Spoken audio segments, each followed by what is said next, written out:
Podcasters. So today we're here with a special guest.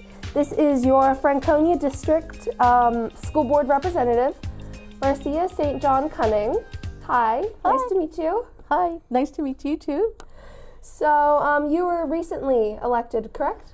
Yes, this is my first election and my first term. Congratulations. So tell us a little bit about yourself and how you've been connected to FCPS in the past. So I have children that went to FCPS, and I started working in FCPS as a volunteer, really, a parent volunteer, and out of that came the request from the principal that I consider the position of becoming a family liaison, and I decided to do it as a part-time job to be in the school of my children, and after that I fell in love with the position, and so 26 years later I am now a school board member, but during that duration I worked as a, at the time it was called parent liaison, now it's family liaison at Rose Hill Elementary, Bucknell Elementary, did some work at Edison, and then I became the Region 3 family engagement rep that kind of overlooked all the family liaisons. And they were going to pilot a program for community school coordinators, which I thought was something that was very important and that I was interested in. So I applied for that position and then was working at Mount Vernon Woods Elementary. And although that position was not actually an FCPS job, it was a job where I was on site, kind of like an SRO, even though I was paid through a grant by another organization. Interesting. What inspired you to actually run for school board? So part of the reason that I ran for school board is I recognized that we have a large Latino community and that there was not a Latino voice on the board. I also was asked by several people if I would consider running when at the time the current school board member, Tammy Dernack Koufax, announced her retirement, which it was kind of an honor that I was considered by people and I was asked, and after I mulled it over I thought, why not try? I do bring experience from working in the schools, and one of the things I'm passionate about is lifting our community, supporting our students, supporting our teachers, and it would be a way for me to do it in a different way in the role of a school board member versus being in the school building. I love that your experience is all based in actually working with the families and working with the schools rather than a political based. What are some of your priorities for FCPS and how are you going to help accomplish them? I think throughout what I've learned and I've worked, because I'm not a teacher, I worked as a liaison and being that bridge, and when I was campaigning I said basically a family liaison works for everyone. I would work for all the teachers, I would work for all the parents, I would work for all the students, and I was that bridge. And academic education is critical and important, but we have to look at every student and we have to look at the whole child, because a student to me is not just an SOL score. We have to look beyond that and look at what each individual child brings and look at their strengths and help them move forward in how they can best achieve what is their personal success. So trying to integrate what are other components that are not just academic into our school system, and having our community and our students recognize that they are more than an SOL score. I love that. What would your advice be to students who feel as if they're overlooked or as if their voices don't matter? One of the biggest things I say is every voice matters, and I would encourage every student to recognize that what they bring and their superpower is that there is no one like them. They are unique, and that is their superpower. And even if it's different than what is considered the norm, that makes it even a greater superpower. I would encourage them to get involved in whatever activity they like, be it athletics, be it theater, be it music, be it the visual arts, be it gaming, that they bring their strengths. But I also have said, work with your strengths, but also try to strengthen your weaknesses. And I hope that every student recognizes that they are critical, not only in our school system, but in our community. I love that. How are you planning on getting students more invested in their education and working on strengthening those weaknesses in academic areas? I think it starts with having the adults in the building, having enough adults and qualified adults in the building to encourage the students. And one of the things that I did say during the campaign is we're at a time where we have a critical shortage of qualified adults in the building. Like when you're on a plane, they put the oxygen mask on the adult first so that they can take care of the child. And that's what I've always said, is that we have to make sure that we have oxygen masks on our teachers and having enough adults in the building so that they can help our children, and they are the ones that can encourage our children individually in their own schools, in their own classrooms, to learn how to use their voices. Where I sit as a school board member is different in the sense that I'm not in the building, although I try to get to as many buildings as possible, but having qualified teachers that look like the students that they teach in the buildings, encouraging those children and students to use their voices. I've actually noticed that from a student perspective.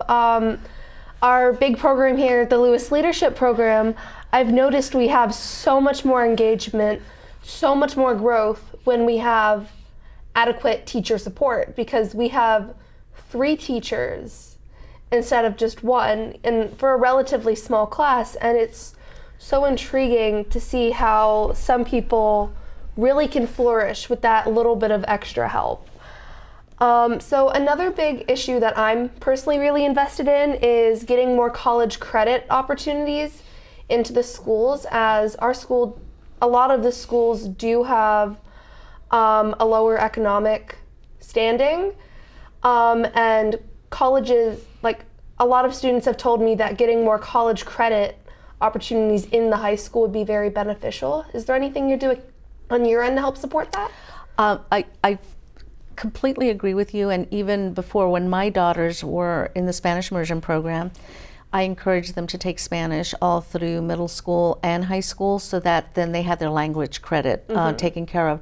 But yes, as a school board, we're looking at that, and we're even starting to look at, and now granted this is down in the future, but our new chief of staff, Dr. Ponce, is looking into maybe having that dual enrollment program, to where when some students graduate from an FCPS high school, they actually also have their associates. So it is a down the road, and it's a proposal, but everything starts with that first step and that first idea of, number one, is this possible? Can we have that partnership either with Nova or with George Mason? How can we make it work? So on a lighter note, this is probably the number one question students have asked me to ask you about. School lunches, what's being done to improve them? Are they getting better?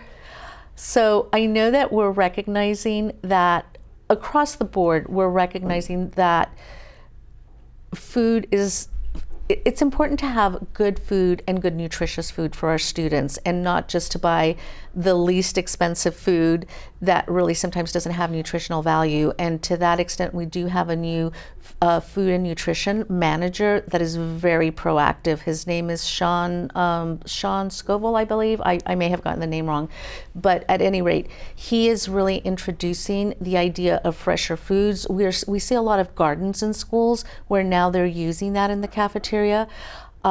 So I completely agree with you, and I think that young kids and young people and young adults are recognizing the value of having nutritious food versus food that may taste good, but it's empty calories. And so there's tastings. There's tastings that you can go and have, and I would encourage you, and I would try to get that information to you when that's being done, because the Food and Nutritious Office is doing that, so that then as students, you could taste the food and say, this is what we want. So you can even have a voice in what you want to have in your cafeteria. And we're trying to move towards more of the food being cooked in the cafeteria as opposed to coming in and just being warmed up. That is absolutely amazing. Because like school food, like that's like the number one complaint I hear. Like, oh my gosh, cafeteria food sucks, yada yada. Yeah. And then if kids are just hungry all day, they can't think or focus, or it's just like hungry.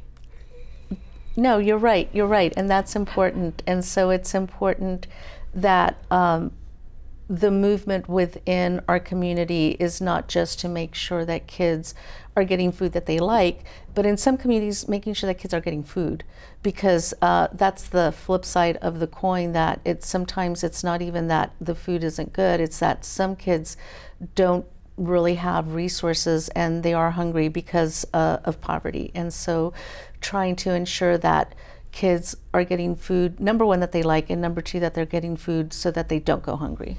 Absolutely. Is there going to be any initiatives to help get garden beds and community gardens into at least all the middle high schools?